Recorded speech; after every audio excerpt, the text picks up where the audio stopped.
Dr. Joseph Martin. Our topic for today is tenderness. And no, I'm not talking about how to cook your Christmas turkey really well so it's nice and tender. I'm actually talking about the relationships around yourself, your family, your Christmas table, with all your family, friends, and neighbors at any time, not just at Christmas time. It's about tenderness and intimacy with the divinity within yourself, with yourself, and of course with all your friends. Tenderness and intimacy can develop into a deeply open heart and deep friendships, and I think that's what we all need, we all want, we all eventually will come to choose within our life. A tenderness that will allow us to have kind, respectful, fun, loving relationships. Let's kind of break it down and let's look at the word tenderness and see what it might mean and what we can do with it. However, before I get to that, I'd like to suggest that let's look at the reality of our human existence in our daily lives.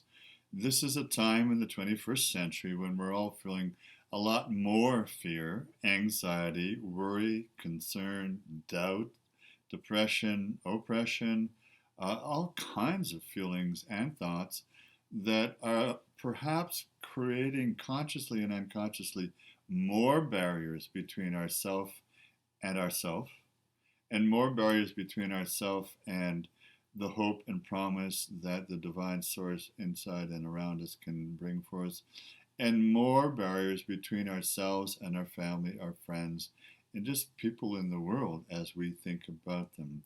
Perhaps more judgment, more concern for safety, for security, financial and physical, and all kinds of things.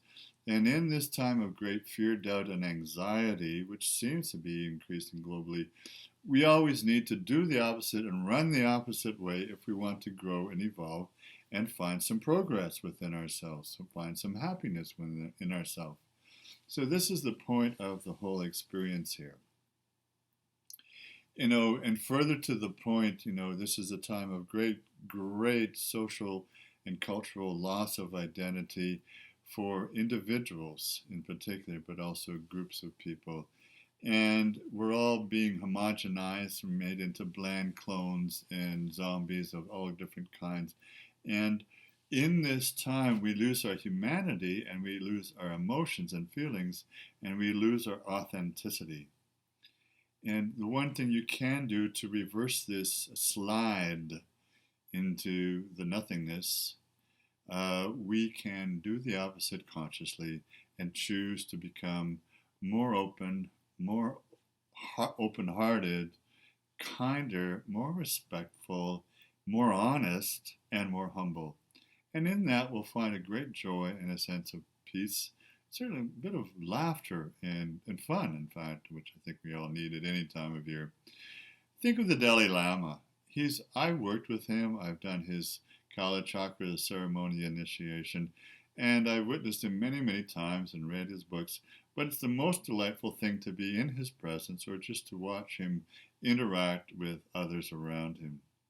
He's just like an innocent little child. He's full of light, full of love, and he's always kind and tender with people. And in essence, that's the epitome of any and all great spiritual masters who founded world religions or who exist today on the planet, including the Buddha, Jesus, Muhammad, Guru Nanak, Lao Tzu, and many, many, many more as well. Zoroaster, Baha'u'llah. And I think there's a message and a modeling we can do here in order to overcome all the doubts and fears and anxieties and the slide into nothingness and depression that we're perhaps experiencing, and turn it around, switch it up, and just do it, as we say. So, what does tenderness mean and how can you be tender? Well, first of all, you have to be strong enough to choose to want to be tender. The strongest people I know are the ones who are fearless enough just to be tender and kind and respectful. Just think about that. Well, let's break the word down, and as many of you know, I love acronyms, so let's break it down. Tenderness. Tender, the T-E, touching empathy. if there's one thing that will bring back our felt sense of humanity and being truly human, it's to touch the empathy inside ourselves. The gratitude, first of all, for the divinity, the source of all that is within us, but the empathy that God so loved us that we are His creation, that we're continuously showered with love. And then when you feel that empathy, you can touch the empathy for yourself. Feel some empathy for yourself, that you're dealing with your life and your circumstances in the best way that you know possible right now, and that you can continue to do so in a humble way. But you do need to take some reflective, thoughtful action to meditate. But then at the end of the day, just to say, I'm doing the best I can, give yourself some slack, no judgment on yourself, although you do take seriously your need to grow and discern and to transform and switch up your faults. But just, you're doing the best you can and enjoy your day. And then you can be open-hearted and kind with yourself and others. And then eventually that empathy that we're touching will reach out and touch other people. It is magnetic.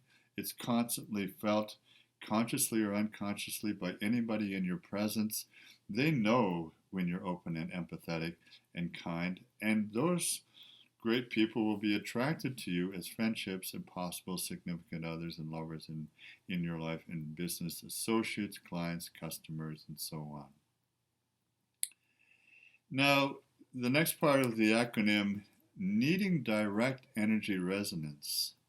To be empathetic, you need to have a direct resonance of energy with the divinity within yourself and with all that is around you, that divinity in all of nature and all our relations, and a sense of that magnetic resonance of being centered in your true identity, which is your heart and soul identity. And this will create intimacy with yourself. And in that energy resonance, you'll find there's an explosion of magnetic kind of empowerment of love inside yourself, that it just kind of is like, it's a quantum leap into your own great inner nature and your truest identity. It's a leap from the lies and the things that we find outside ourselves into the true authenticity. Now, we can say that there's many things in this world today that could make us keep our masks on and put on more masks. And just in passing, I'll mention this.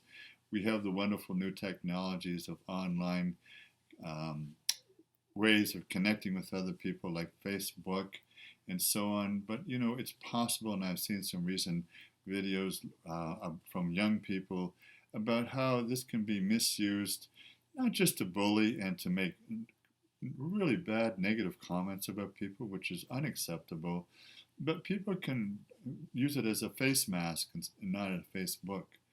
And they can put on lies and deception and false faces and masks and lie about who they are, and it becomes so superficial and so zombie-like that it's almost meaningless, certainly, and it absolutely has no authenticity. Instead of going in this direction, we need to go in the other direction inside, and we need to find that deepening identity, empathy, and knowing of ourself, that intimacy with ourselves, being true to who you are, being honest, show your faults, be vulnerable, show your true feelings, be humble. This is what means to be a true human being, not being on face mask. Now, the next part of the acronym could be nurturing essential soul sacredness. This would be the last part of the word tenderness. Nurturing essential soul sacredness. To truly be a divine human being full of empathy and understanding and creating some intimacy with yourself and others, which is what we all need, as we've said. You can find that magnetic soul resonance in the sacredness of all being, of all humanity, of every individual, even especially when they have different values or points of view or religions or ethnicity or language or skin color or eye color or ear shape or nose shape or, whatever, hair, no hair, doesn't matter. Without judging them for all these things, we can express our pleasure and our joy in the absolute diversity of all the ways of being human. Who knows? You might have had that skin color and nose shape in a past life or a future life. Could be a lot of fun. In any case, tenderness is where it's at. Tenderness is courage. Tenderness is joy and happiness and laughter. Tenderness is what we need to turn it all around here on the planet. And at any time of year, especially, when we get together in Christmas, there's a lot of emotional anxiety and tension, perhaps, dysfunctional family systems and so on, getting together with people who really aren't in that total loving space yet and would probably like to be. So break it down, tell the truth, be honest. Just start by saying, I feel this when you this. And that's a step towards being not only intimate and real and getting real, but it's your chance to step forward, be yourself, trust your feelings, trust your open heart, and be tender and kind. People are doing the best they can for what they know of themselves at this point so far, and you can do the same. You will always be happy you were real, honest, authentic, empathetic, tender, kind, and respectful with people you know and you don't know and would like to get to know, family, friends, or whoever. This is the key to a great, loving, life-filled, joyous life. So until the next time, Dr. Joseph Martin, do stay tuned for all our other aspects of true spirituality and innate psychology. All love and blessings for you for Christmas and for all the other times of your year. All love, all blessings. Namaste.